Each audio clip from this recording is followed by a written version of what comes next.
Um, this is James Kelly here. I have my friend Dave asked me to do a instruction on how I play the guitar and how I back up tunes. Now this is in I call it dad fad tuning, but it's really open D guitar tuning. Bob Dylan used it, but I picked it up from my father, and he just figured it out because dad gad tuning is only a half step away, and the way it's tuned is D, A. Oh, sorry. I have a 12 string, so I'll play both strings. D, A, D, F sharp, A, and then D. So you get a nice open chord. And you get well, I have the capo on the 5th fret, because you get a nice open chord. And the reason I have it on the 5th fret is because it's a banjo tuning, really. That's how a banjo is tuned. So if you know how to play the banjo, the 4 center strings of the guitar are the exact same. And you can look up all the chords and they'll essentially be the same, because it's just with one extra string on the bottom. So let me get in close here. So for people who are too lazy to look up the chords on banjo, I'll map out some chords and I'll show you. So I have just your open D.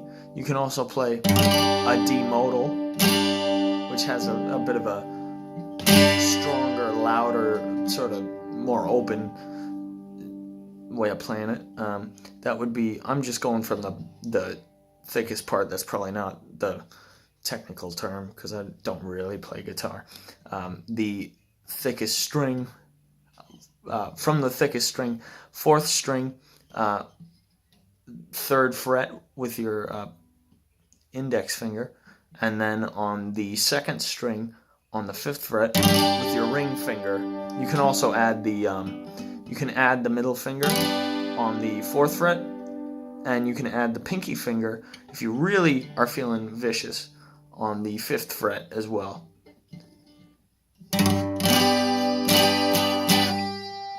And there we go. There's this chord.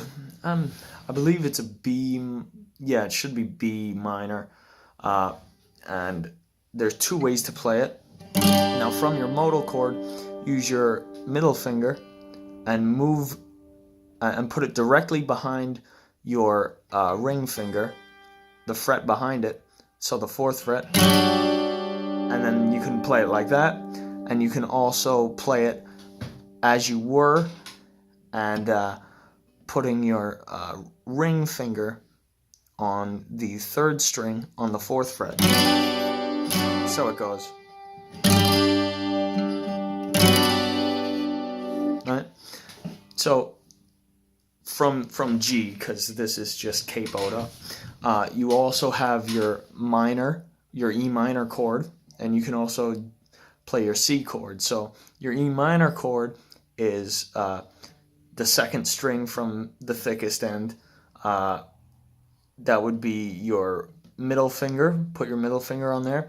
And then the 5th string from the thickest end, 2nd fret as well. That's your E minor, right? So to play your C, you just add your pointer finger to the 4th string on the 1st fret.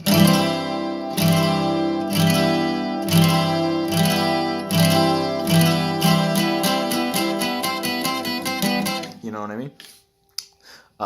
So there you have it. Your D as well, you have multiple ways you can play a D.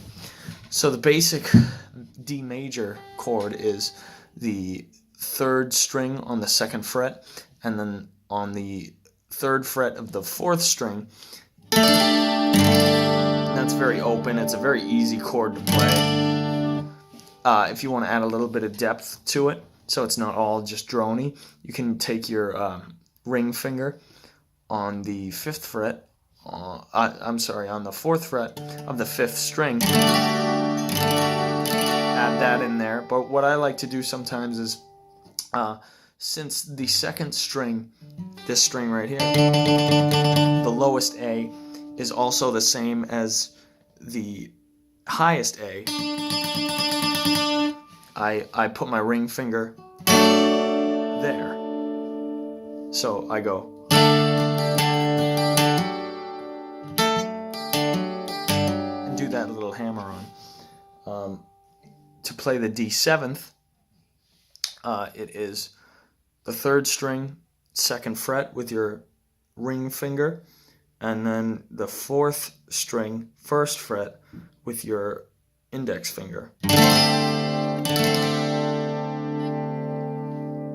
And then back to your D. So I'm going to play all the chords back.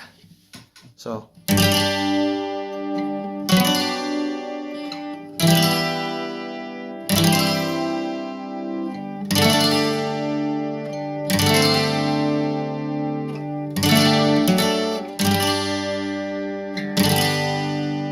There you go.